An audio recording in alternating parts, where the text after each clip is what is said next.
How are you guys? What's the feeling? What's the vibe?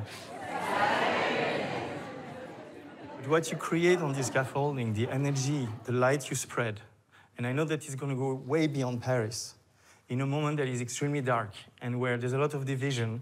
The way you guys have been working on that project, but also what this project means, I really hope that we get heard, and I really trust that it will, but it has to be very meaningful and personal for each of you. I understand the complexity of something like this. I understand the vertigo.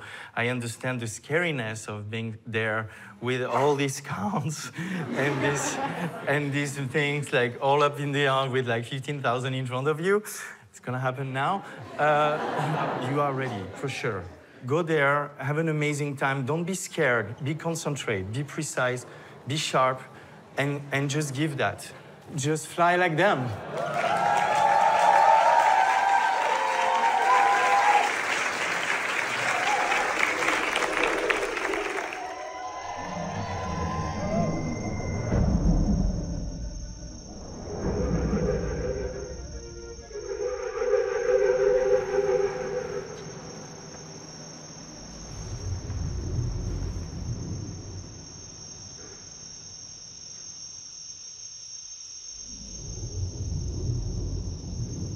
En fait, ce qui est dingue avec ce bâtiment, si tu regardes, c'est en 2000, je sais plus quand c'était, 2014, non, 2014, on avait fait des photos sur tout le toit ici. On avait mis 40 danseurs. Et tu sais, on les a tellement pris, ces petits escaliers. Là, t'as les ruches.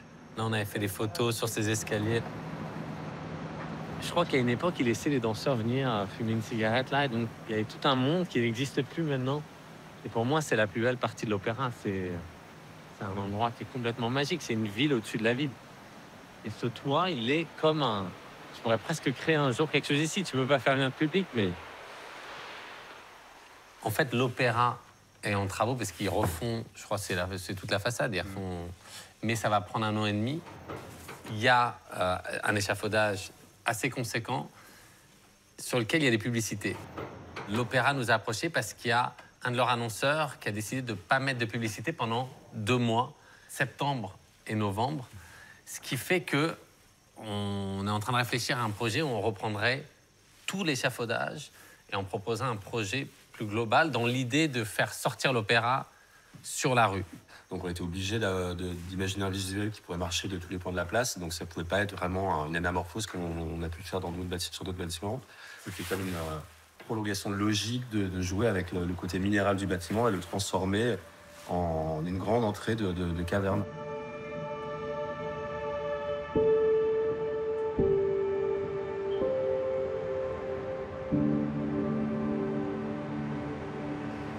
La caverne de Platon et l'allégorie de la caverne, elle m'a vraiment permis de soulever cette question à travers cette métaphore, finalement, qui est malheureusement très proche de l'époque dans laquelle on vit. Parce qu'aujourd'hui, notre caverne, nos cavernes, c'est les réseaux sociaux, c'est le fait d'être tous dans nos propres bulles, à travers nos préjugés, nos peurs, qui nous sont ramenés par les gens qui véhiculent ces images dans notre bulle. Et c'est très dur de se sortir de ça pour dire « Ah tiens, il se passe autre chose, je peux aller voir autre chose, peut-être une autre réalité, une autre vérité. » Et on est en train de perdre ça.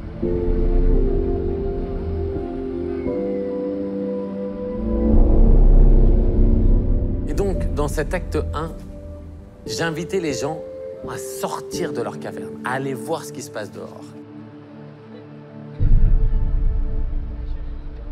Il y a beaucoup d'opéras comme ça qu'on a pu projeter à un public qui soit connaissait, soit ne connaissait pas. Parce qu'il y avait des gens qui venaient voir ces ballets, qui avaient vu la programmation, et d'autres qui juste passaient par là. Mais ils sont saisis, ils sont pris par cette foule qui regarde comme ça ces ballets dans cette caverne.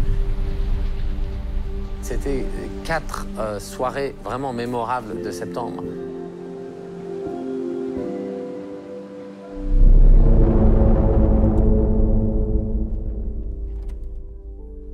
En novembre, l'acte 2, c'est l'idée de rentrer dans la caverne et de rapporter ce qu'on a vu et de venir et de questionner.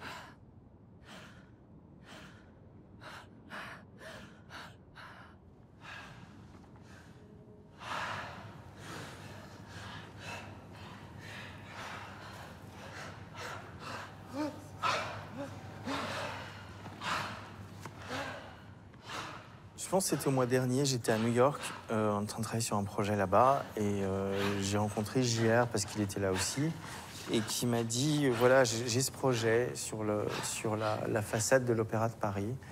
Au départ, il voulait d'abord créer peut-être quelque chose qui proposait une forme de transparence sur l'opéra, comme si la façade était transparente et qu'on pouvait voir la salle de l'extérieur. Et il avait aussi cette idée de grotte. Et quand j'ai vu cette idée de grotte, j'ai dit mais tu dois vraiment aller là. Donc il m'a parlé de l'échafaudage.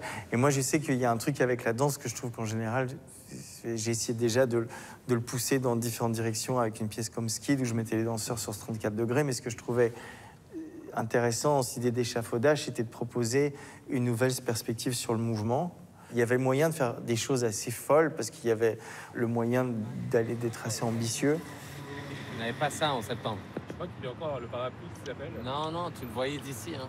Regarde, tu vois encore la structure. Bah là, t'as plus le toit aussi, quoi. Ouais. Thomas, en fait, on se connaît depuis longtemps, mais j'aurais jamais osé lui proposer ça. On n'avait pas du tout les validations d'échafaudage, on n'avait pas du tout les validations de l'opéra. Il m'a dit, écoute, c'est marrant, c'est des choses qui m'intéressent en ce moment, de travailler sur des projets comme ça, mais je peux pas te dire oui, il y a beaucoup trop de choses en ce moment, mais bien sûr, propose-le-moi et on verra. Je dis, bon, attends, est-ce qu'au moins je peux te présenter Damien Jallet? Il m'a dit, oui, bien sûr, avec plaisir. On se retrouve tous avec Damien. Thomas explique sa vision pour la musique, comment il voudrait la dessiner, utiliser ce logiciel, utiliser des images, dessiner les notes. Et il dit, non, je suis vraiment, en ce moment, je peux pas y arriver, mais c'est un super projet, machin. Et nous, on se regarde tous, on dit, mais non, mais c'est pas possible.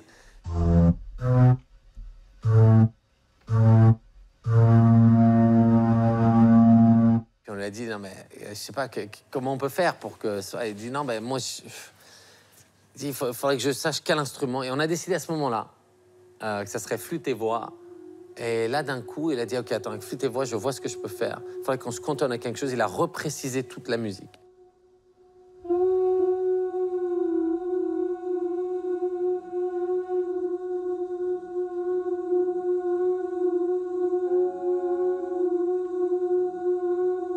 Ce qui était amusant, c'est que quand on s'est décidé et qu'on s'est dit avec Damien et JR, on le fait tous les trois, et ben, on avait une idée pas forcément extrêmement précise du résultat final.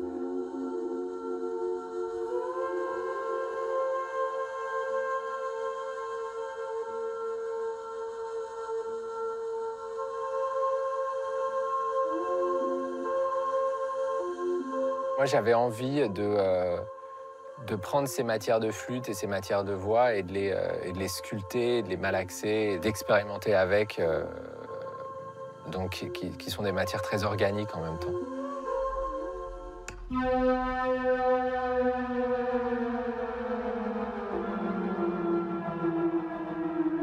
Ce qui m'intéressait, comme on partait de la caverne, c'était un point de départ très animal, de la nature, des bruits, et de se demander à quel moment ces bruits de la nature deviennent de la musique, en fait.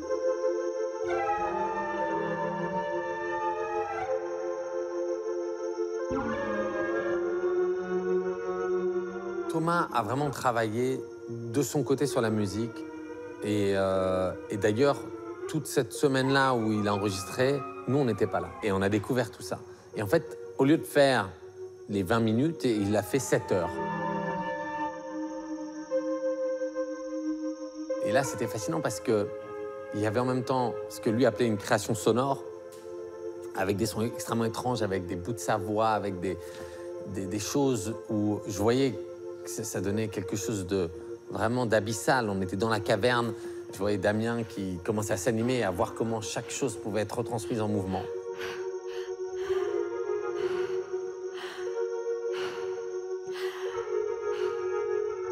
Il y a des impulsions, ça peut lui donner des impulsions de mouvement, tu sais, pour savoir comment, comme si tu essaies de décider un truc et que quelque chose qui part du bas vers le haut, je pense que c'est très, très facile à faire. Ce qui peut être amusant, c'est surtout de démarrer avec un son qui est la représentation sonore de l'opéra, mais de ta façade. Vraiment.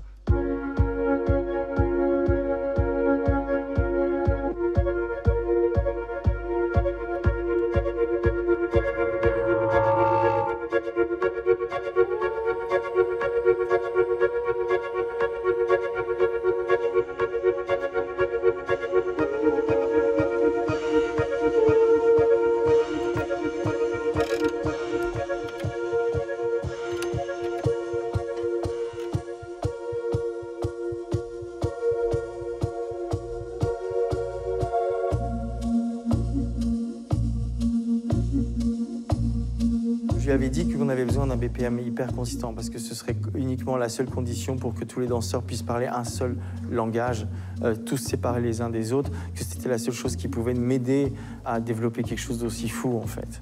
Ces 7 ou 8 heures de texture et de matériel que j'avais, j'étais tout le temps avec la même pulsation. Après, tu la chorégraphies, tu l'analyses, tu la transcris, tu travailles sur le tempo. Hold 1, 2, 3, rain. 1,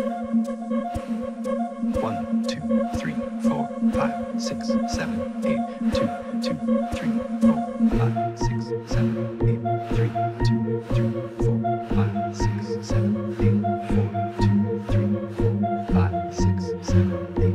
5, 2, 3, 4, 5, 6. Cloud collect. 5, 6, 7 for first group, second group, third group, fourth group, fifth group, sixth group, seventh, eighth, ninth,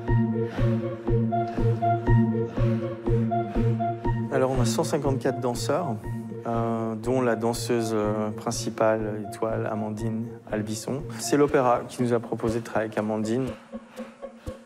En fait, il y avait quelque chose assez fluide sur le fait que ce soit elle qui le fasse. Puis là, elle a ce côté elle-même un peu lumineux et obscur, et je trouve que ça lui va très très bien d'ouvrir le spectacle, d'être cette danseuse qui vient de cette maison presque, mais qui sort de cette maison comme d'une grotte, et qui nous donne cette perspective extérieure sur le spectacle et sur les danseurs.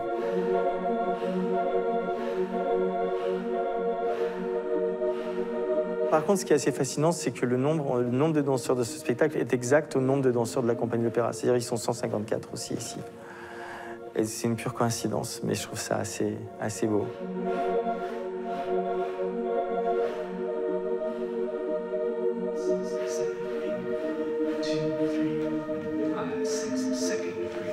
Je crois que l'ADN de mon travail, c'est d'embarquer le plus de gens avec moi sur une œuvre.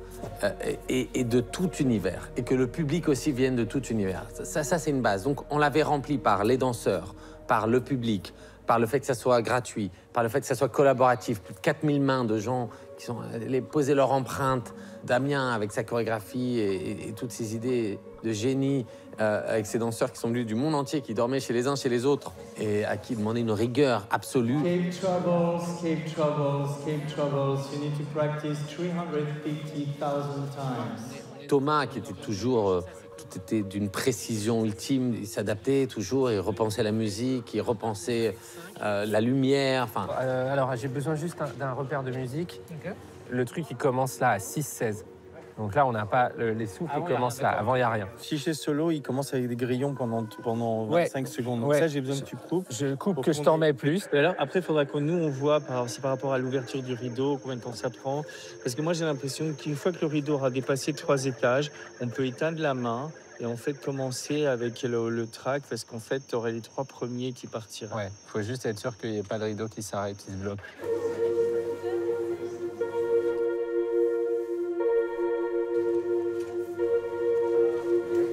À un moment donné, en développant sur les costumes et en essayant de vraiment aller plus loin, je me disais, mais ce serait bien que peut-être les capes soient vraiment dans un matériau extrêmement absorbant, que ça absorbe vraiment toute la lumière, plutôt que de quelque chose d'une opposition entre le noir et le blanc, plutôt entre ce qui absorbe la lumière et ce qui la reflète, en fait. Ce qui nous semblait moins manichéen et plus poétique.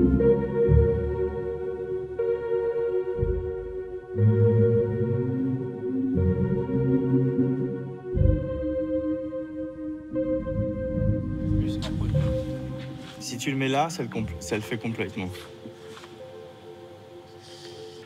Franchement, sinon, franchement, avec ça, c'est mieux. Regarde. Je sais bien, si tu bouges ta tête dans le regard, en fait, tu gardes ton téléphone dans le regard ou dans la direction de ta tête, en fait, tu verras toujours... Ça va éclairer. Ça va bien, cette lampe. Putain, regarde ça. Attends, tu vois vraiment que... Là, je vois rien. Hein? Là, t'as rien, là, t'as tout. Il y a quelque chose avec ce tissu réfléchissant qui est assez dingue. Avec sa lumière, avec sa lumière de téléphone, on peut éclairer quelque chose de très très loin.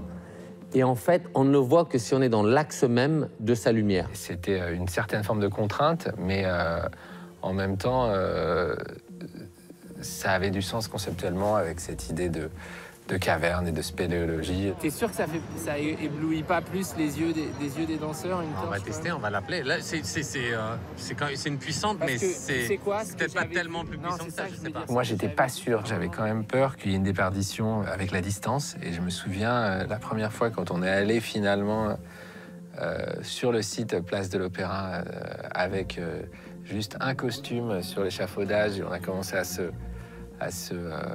reculer jusqu'à la deuxième sortie du métro avec la petite lampe, et je voyais vachement le truc réfléchir. Je me suis dit, bon, ok, c'est bon, là, j'ai l'impression que ça va le faire. On s'est aperçu que la lampe frontale était l'outil idéal pour avoir tout d'un coup cette espèce de troisième œil qui te révèle quelque chose que tu ne peux pas voir sinon. Et ça résonnait aussi beaucoup avec l'idée de grotte, et qu'en fait, dans une grotte, la seule chose que tu as vraiment besoin, c'est d'une lampe de poche.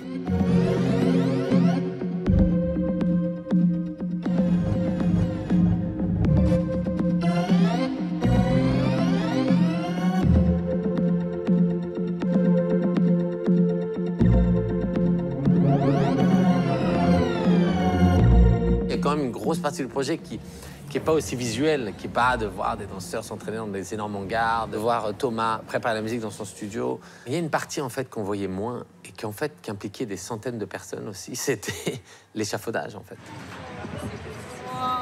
Moment immortalisé pour toujours. Votre public sera là, voilà, partout, tac, tac, tac, tac, tac. 15 000 personnes.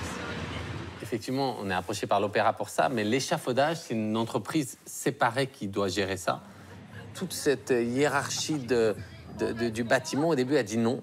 Et c'est un mec qui était en charge aussi du chantier qui a dit, attendez, on va leur dire non, mais je voudrais qu'on leur mette sur papier pourquoi on leur a dit non. Donc faites-moi une étude d'ingénieur des raisons pour lesquelles un tel spectacle ne peut pas se faire sur un chantier en activité. J'ai demandé un délai de 8 jours. J'ai rencontré Maude, qui m'a expliqué son projet. On est venu sur l'échafaudage. Et au mois de juin, je rends mon rapport d'évaluation risque professionnel et je dis le projet est viable. Le premier appel était, bon, j'ai étudié la chose, on peut mettre 17 danseurs. Juste une ligne.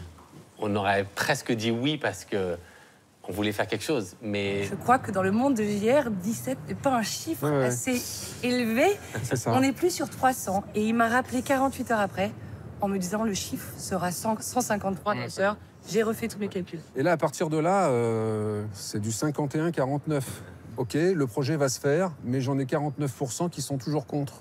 et puis ils sont revenus, ils ont dit bah en fait si c'est possible, mais il faudrait accrocher tout le monde avec un cordiste à chaque étage. Et puis voilà, pour la lumière, il faudrait que ça se fasse de telle manière, etc. J'en ai parlé à Damien qui m'a dit bah effectivement c'est très contraignant, mais moi je travaille toujours dans la contrainte, donc faisons-le.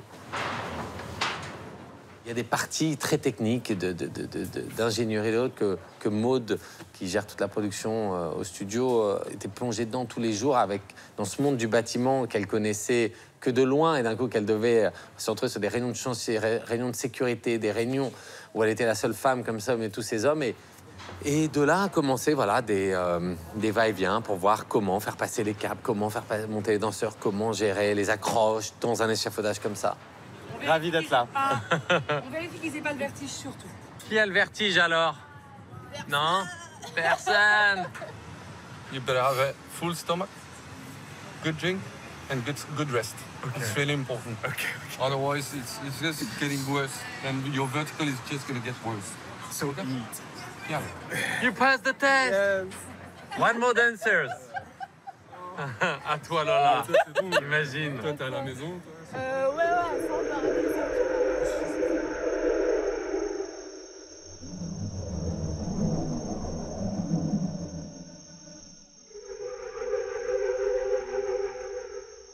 L'acteur, on est vraiment resté sur de la projection donc pour le spectateur. La bâche est devenue un écran. À l'acte 2, la bâche est devenue un rideau, l'espèce de mastodonte qu'on devait lever et qui pesait quand même 300 kilos. Et on savait qu'à tout moment, il suffisait d'un coup de vent pour qu'un morceau du rideau se prenne dans l'échafaudage, que tout s'arrête. Il pouvait complètement se déstabiliser.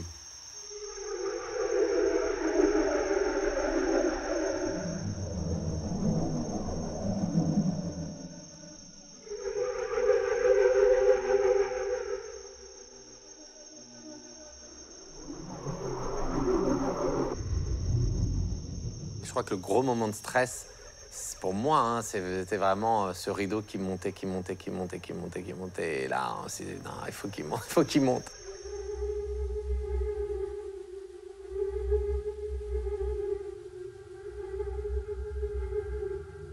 C'est vrai qu'on est arrivé le 12 novembre, on avait vu 1 fois et demie le rideau se lever, et encore, ça marchait pas complètement. C'était dur parce que je voyais Maud, qui elle entendait tout ce qui se disait à l'intercom, et elle me regardait avec des yeux comme s'il y avait une mauvaise nouvelle, mais j'arrivais pas à lire si c'était peut-être ou c'était sûr. J'avais peur qu'elle me dise non, on est obligé de l'arrêter, c'est trop dangereux.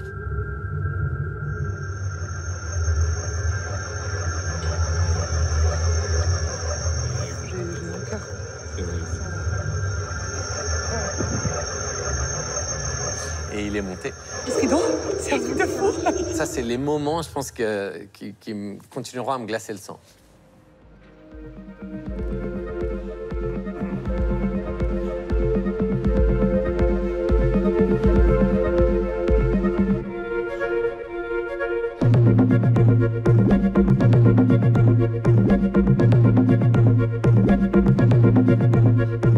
On s'était aperçu qu'en ouvrant les bras, un danseur remplissait complètement une case et que donc si on en mettait 154, on pouvait à un moment donné créer une image avec le même système qu'un pixel, c'est-à-dire qu'un pixel noir sur blanc, quelque chose qui pourrait créer des dessins ou des mots ou des mouvements parfois très abstraits, que tous ensemble, comme une pièce de puzzle, chacun qui met sa propre touche, peut révéler quelque chose qui nous dépasse. J'étais en vacances en Italie, j'ai vu que Damien j'allais auditionner, c'était un peu un rêve. C'était assez flou. On m'a juste dit, est-ce que tu as peur d'être en hauteur? The scaffolding, I had no idea about until I arrived. I even didn't know that Daft Punk is a sound producer. Alors au début, on était une vingtaine. I was in group A core. We started rehearsals, I think, in October. Le groupe B, ils sont arrivés à la 3e semaine et du coup, le groupe C, la dernière semaine. I was in group C, the last group that started. They had basically around 3 days to learn everything. Un des danseurs de groupe A qui m'a appris mes partitions. Moi, j'étais le E2 et j'ai appris B2 et Y2. Pendant les répétitions, on avait seulement 3 étages. On a créé tous ensemble les 3 niveaux pour ensuite apprendre aux autres groupes, donc qui étaient le groupe B et le groupe C, les chorégraphies, les comptes et expliquer tout le système.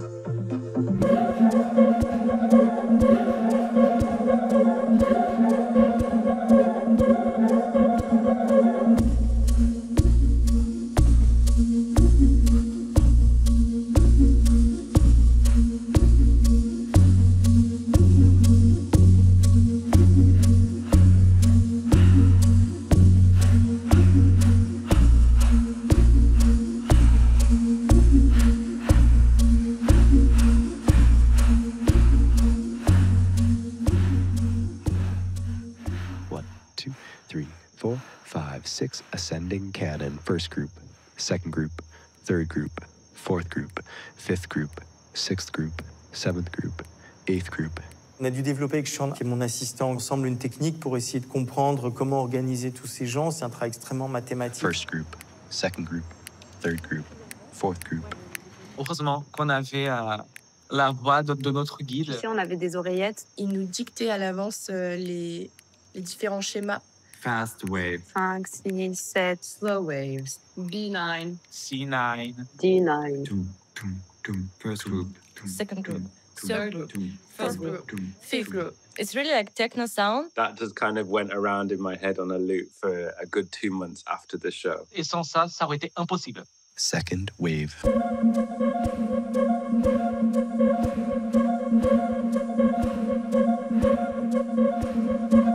Moi, j'aime en général l'idée métaphoriquement que, bon, déjà, en plus, le spectacle est gratuit, ouvert à tous, donc le fait qu'il faut apporter sa propre lumière, qu'il y a quelque chose qu'il faut donner, en fait, pour que ça vous soit révélé. D'ailleurs, chacun a un regard différent, et c'est ça qui est incroyable avec ce matériau réfléchissant, c'est que peu importe d'où tu le vois, il est éclairé, mais si tu es à côté de quelqu'un sans avoir la lumière, tu ne vois pas ce qu'il voit. Et ça, c'est fascinant. Chacun a vu sa propre version de cette performance.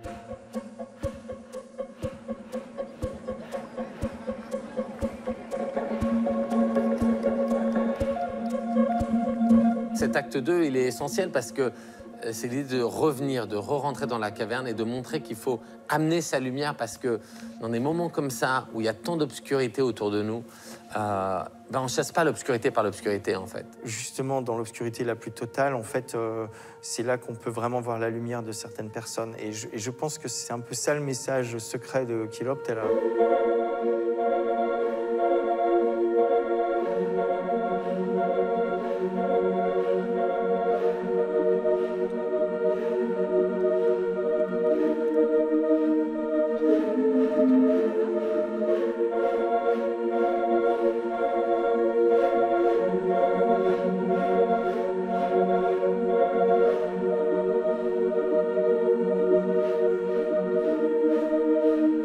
On fait ça le 12 novembre, qui est la veille du 13 novembre, qui est un moment que j'ai vécu en première ligne. Et pour moi, Paris, depuis ce moment, n'a jamais été une ville lumière. Au contraire, c'est peut-être là où j'ai vu l'obscurité la plus absolue. Il y a quelque chose de naturel quand on voit ce qui se passe dans le monde et quand des fois il y a autant d'obscurité autour de nous, de se retrouver paralysé, de perdre tout désir de créer. Et si on passe une période qui est sombre, c'est peut-être ce moment-là qu'il faut justement essayer de comprendre où est vraiment la lumière et comment est-ce qu'on continue à l'émaner, comment est-ce qu'on continue à la transmettre.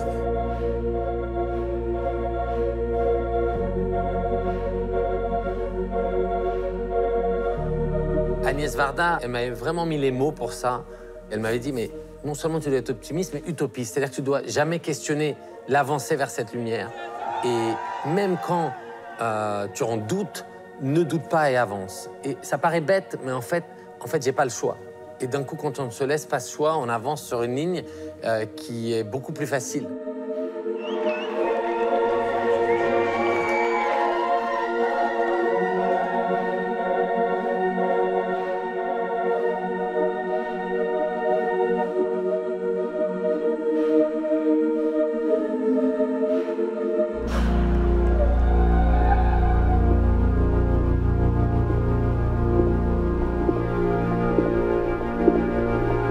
Si nous, les artistes, on perd cet utopisme, cet optimisme, alors qui reste ?